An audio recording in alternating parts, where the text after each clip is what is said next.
The observation deck of the Celestial Harmony, flagship of the Galactic Concordat, hummed with the gentle vibration of quantum drives as it hung in the void between star systems. Elsa Chen stood before the panoramic viewport, her reflection ghosting across the endless dark, arms crossed over her United Earth Navy uniform. Behind her, the diplomatic chamber buzzed with the chittering, clicking, and harmonic vocalizations of 24 alien species, all arguing about the same thing they'd been arguing about for 3 standard months. Humans. The newcomers are problematic, Ambassador Velshara of the Kurthaxi Collective announced, her crystalline form refracting the chamber's bioluminescent lighting into rainbow patterns across the walls.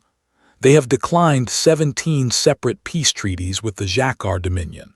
17. No species in recorded history has rejected more than 3. Elsa didn't turn around. She'd heard this speech before, in 6 different languages, from a dozen different delegates. Perhaps, suggested High Chancellor Mordek, his tri-lobed brain pulsating within its transparent skull casing, the humans simply do not understand our protocols. They are, after all, exceptionally young, primitive even. Now Elsa turned. We understand perfectly, Chancellor. The room fell silent.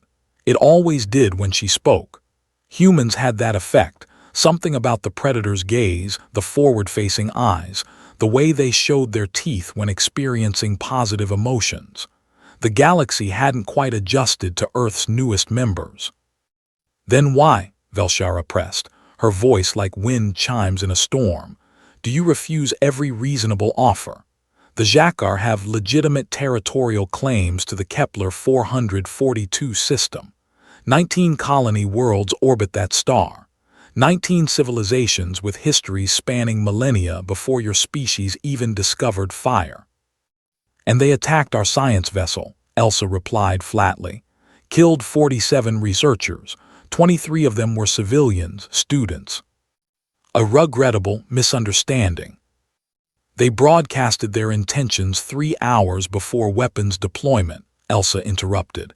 In 17 languages, including English, they said, and I quote, "Human vermin will be purged from Xhakar territory."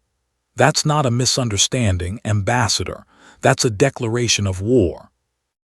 Mordek's brain pulsed faster, a sign of agitation. Which is why we're here, to prevent escalation. The Concordat has maintained peace for 7,000 years through dialogue, through compromise. We negotiate. We find middle ground. Elsa walked toward the center of the chamber, her boots clicking against the biomechanical floor. Every eye, lens, and sensory organ tracked her movement. Let me tell you about human history, she said quietly. We spent 10,000 years on one planet fighting ourselves. Do you know how many wars we fought? How many times we nearly rendered our own world uninhabitable? The answer is, we lost count. She activated her wrist console, projecting a holographic timeline above the diplomatic table. Images flickered past, ancient battles, medieval sieges, industrial warfare, nuclear clouds mushrooming over cities. We learned something during all that bloodshed, Elsa continued. We learned that some enemies don't want peace. They want dominance. They mistake negotiation for weakness. And when you show weakness to that kind of enemy, they don't compromise, they consume. Barbaric, someone whispered from the assembled delegates. Effective, Elsa countered. We unified Earth not because we suddenly became enlightened. We unified because we looked up at the stars and realized something terrifying. We were alone. And we had to decide, were we going to bring our wars to the galaxy, or were we going to channel that 10,000 years of survival instinct into protecting our species? So you chose violence, Velshara said, her crystalline structure dimming with what might have been disappointment. We chose survival, Elsa corrected. There's a difference. Harry Torres stood on the bridge of the UEN Retribution, watching the tactical display paint a picture of the Xhakar battle fleet. 300 warships, each the size of a small moon, arranged in the traditional Dominion War Crescent formation. They'd been holding position at the Kepler 442 gravity well for 6 days, waiting. "Ma'am," his tactical officer reported, "we're receiving another transmission from the Xakar flagship. Same message as before." "Let me guess," Harry said, settling into the captain's chair. "Surrender or be destroyed." In slightly more poetic language, but yes, sir. Harry was 28, young for a capital ship commander, but Earth hadn't had the luxury of slow promotions.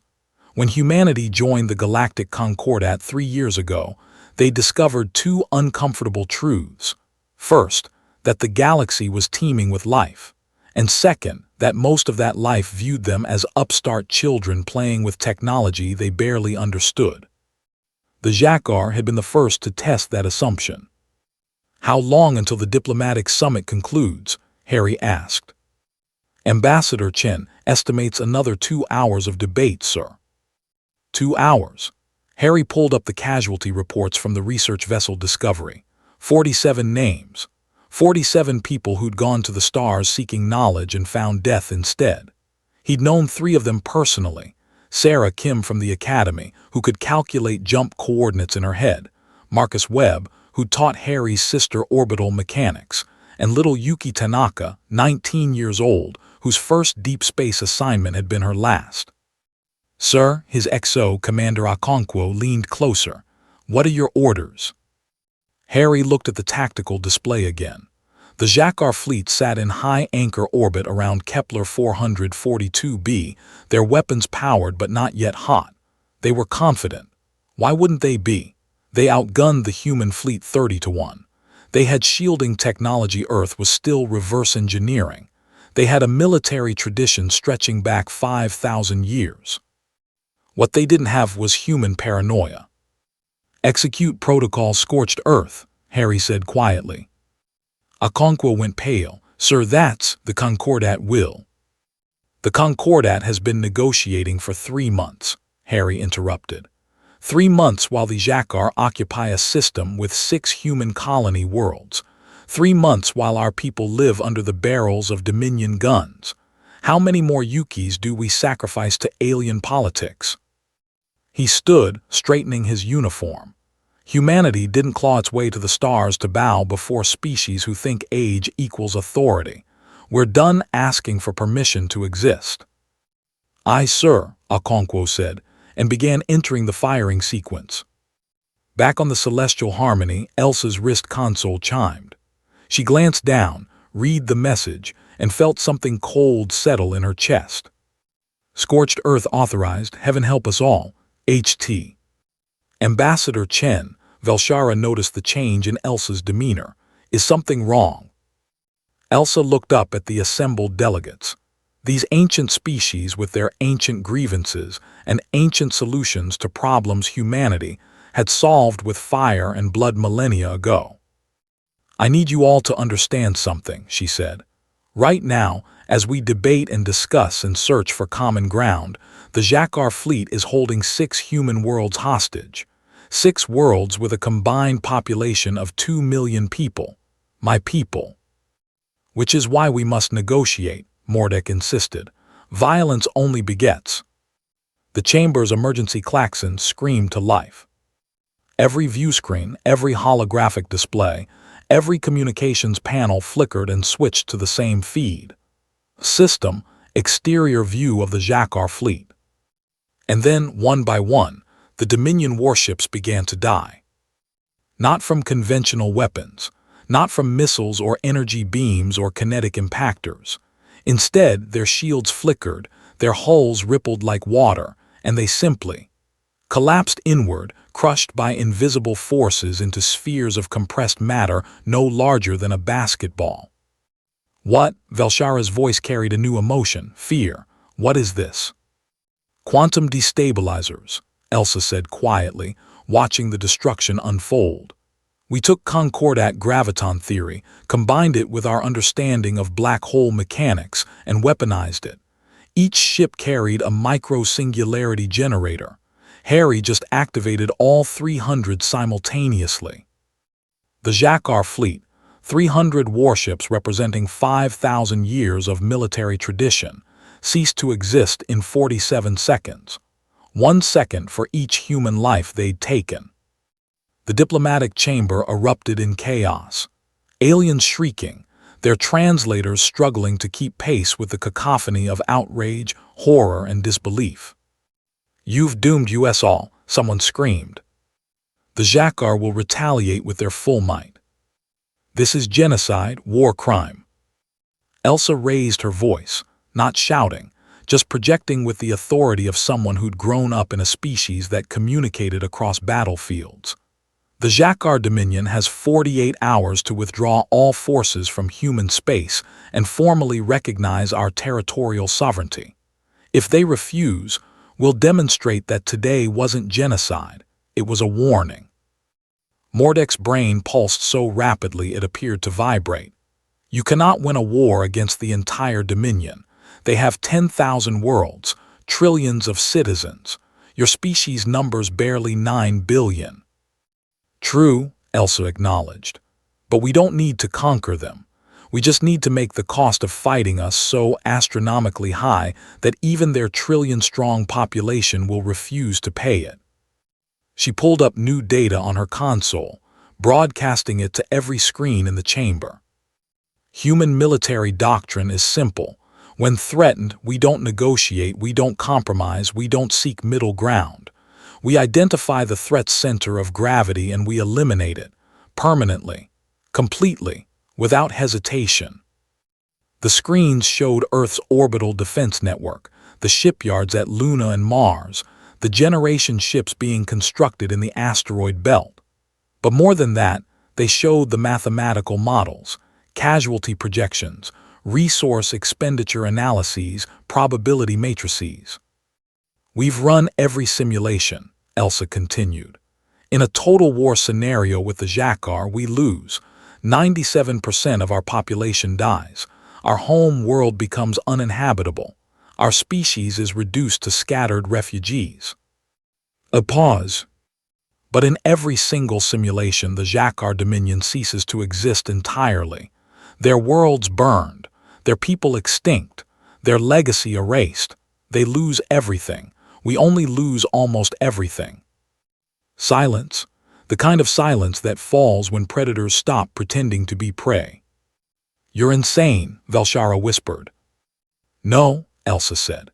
"We're survivors, and we learned a long time ago that sometimes the only way to guarantee survival is to make sure your enemy knows you'll drag them into hell with you rather than surrender." Her console chimed again. This time it was a diplomatic communique, Priority 1, from the Xhakar Dominion High Command. They agreed to humanity's terms. All of them. Unconditionally. 3 days later, Harry stood on the observation deck of the Retribution, looking out at the sun. The 6 human colony worlds were free again, their citizens safe, their futures uncertain but their own. Elsa joined him, having shuttled over from the Celestial Harmony. "The Concordat is reconvening," she said. "They want to discuss our aggressive tendencies and destabilizing influence on galactic peace."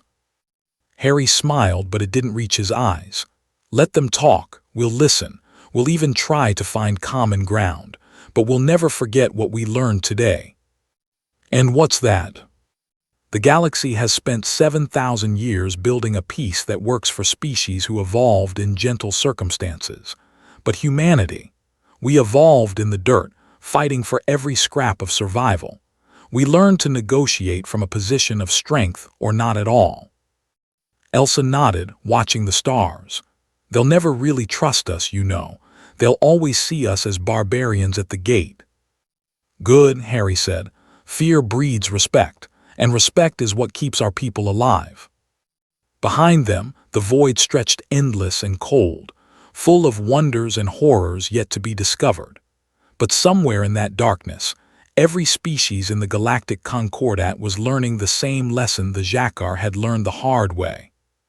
Humans don't negotiate. They exterminate. And then, if you're very lucky, they'll talk about peace. And